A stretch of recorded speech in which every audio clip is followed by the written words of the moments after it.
ვეფხის ყავსანი ჩემო ლურჯ-თვალება. იცი ვინ დაწერა შოთა რუსთაველმა? ჩვენი დედაენა, ენა იადონთა. იცი ვინ აკონა პაპა იაკობმა? ენა ვაჟასი და გალაქტიონისა, ენა ნიკორწმინდის გრემის სიონისა, ენა ყვავილების მზის და ბულბულების. დღეს შენ პატრონი ხარ განძის პუპულების. უნდა მოვარო დიდი ლულული. მოიმღერდა ტეხური ორაი და ვარადას ოჯალეში დეკემბრის მზეს ბოლოს პარადა. ხვიჩა ბაბუიმ ზამთარს ვენახს ვეღარ ბარავდა, ალბათ გრძნობდა რომ იყო მისთვის ბოლო კალანდა.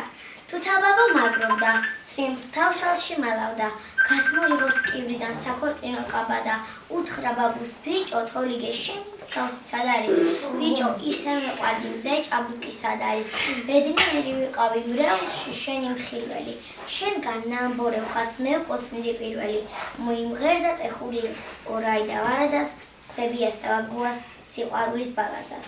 დღე აღსრულებულა, ვეღარ უკალანდია, ჯალაბმა და სოფელმა ბაბუ შეიცხადია. თვალი ვკიდებებიას, იდგა გაქვავებული, სიტყვა დაუსვენელი, თითქოს გაავებული, დამიმარტო ხელა და უცებ წასკდა ჩივილი. არ ეკუთვნის ჩემს ბაბუს შვილო ჩემგან ტირილი, ჩემს მკლავებში დალია სული გულქვა როდივარ და ბოლო სიტყვები ეს თქვა ეკა მოვდივარ.